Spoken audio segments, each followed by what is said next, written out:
আমরা যে বিষয়ে আলোচনা করবাম, প্রথমেই আলোচনা করবাম সাধারণ জ্ঞান। রাস্তায় চললে কিছু লোক আছে, আমরা দেখি রাস্তাঘাটে মানে সাধারণ বিষয়গুলোও জানে না, ভুল করে, বা অনেকেই জানে ওইভাবে মানে না। একমাত্র যারা প্রশিক্ষিত চালক বা কোনো প্রতিষ্ঠান থেকে বের হয়, তারা কিন্তু অনেক কিছু নিয়ম কানুন মাইনা পরে রাস্তায় গাড়ি চালা। রাস্তার অনেক আদব কায়দা আছে। এক নাম্বার, আপনারা খেয়াল করবেন, অনেক সকালে অনেক ড্রাইভারে হর্ন মারতেছে, এখানে হর্ন দেওয়ার কথা না, নীরব জায়গার মাঝে হর্ন মারতেছে। রাত্রে হর্নটা না দিলেও চলবো, সে হর্ন বাজাইতেছে। এর কারণ হলো সে নিয়মটা জানে না। সকালে কিন্তু হর্ন বাজানো যায় না, রাত্রে হর্ন বাজানো যায় না। রাত্রে লাইটের আলোক সংকেত ব্যবহার করতে হয়। তো এই জন্যই আমরা সাধারণ একটা ধারণা দেওয়ার জন্যই আপনারা সবাই একত্রিত হয়েছি। আমরা রাস্তায় গাড়ি চালাই, আমাদের হাত ক্লিয়ার, আমরা সামনে পিছিয়ে যাইতে পারি, লুকিং গ্লাস দেখতে পারি, গাড়ি টুকিটাকি ডিস্টার্ব হলে সারাই আসতে পারি, চাক্কার মেজারমেন্ট বুঝি, অ্যালাইনমেন্ট বুঝি, নষ্ট হয়ে গেলে ফুটে গেলে ঠিক করতে পারি। তা এইসব বিষয়গুলাই আমি আজকে সাধারণভাবে আলোচনা করব। আর অনেকের সাথে আমার পরিচয় আছে, অনেকের সাথে পরিচয় নাই। আমার নাম মোহাম্মদ শহীদুল ইসলাম।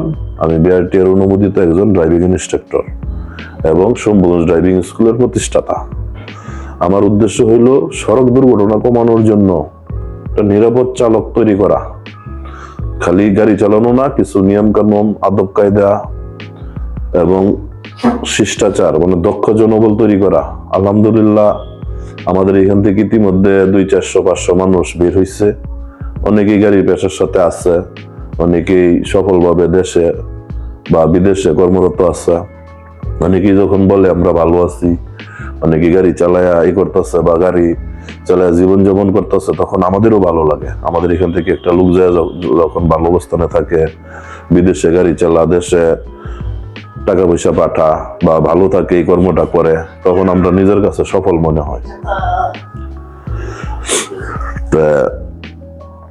সাধারণ জ্ঞানের মাঝে কিছু বিষয় আছে, যেমন আমরা রাস্তায় কোন গাড়িটারে দেখা মাত্রই সাইড দিতে হইব।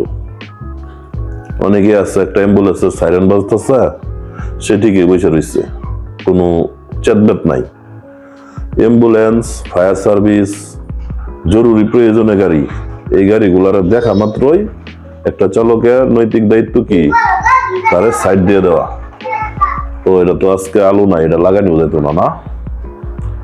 তা আমরা যারা এখানে হয়তো 10-15 জন লোক আমরা আছি, সবার কাছে আমার একটা মেসেজ, জরুরি সার্ভিস যেমন ফায়ার সার্ভিস হইতে পারে, কোথাও দুর্ঘটনা ঘটলে, আগুন জ্বালালে একদম কি হন্ডা বাজা যায় না, সাইরেন বাজা, যার নজরই আসুক, শব্দটা শোনা মাত্রই আমরা তারা সাইড দিয়ে দেব। আমাদের একটু সচেতনতায় কি আরেকজনের প্রাণ বাঁচতে পারে।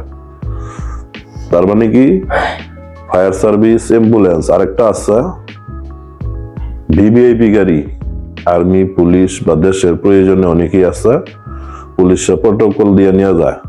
ওই গাড়িগুলা দেখলেও আমাদের দায়িত্ব রাস্তায় তারে আগে যেতে দেওয়া। আরেকটা আছে দ্রুত যান, যে গাড়িগুলা খুব দ্রুত গতিতে যায়, ওই গাড়িগুলা দেখলে আমাদের কি করতে হইব, সাইড দিয়ে দিতে হইব। আরেকটা বিষয় খেয়াল করে দেখবেন, দ্রুত গতির যে যানগুলা আছে, এই যানগুলা কোন দিক দিয়ে চলবো, রাস্তার ডান পাশে। রাস্তার ডান পাশে দ্রুত গতির যানগুলা চলবো। অনেক অটোর ড্রাইভার আছে, অটোর কি অ্যাক্সেলেটর আছে, ব্রেক আছে, গিয়ার আছে, অটোটা ধরলেই অ্যাক্সেলেটরটা দিব, একটু বাড়াইবো পিক আপ, গাড়ির সামনে দেবো, এতেই তারা গাড়ি চালাইতেছে, জীবনযাপন করতেছে।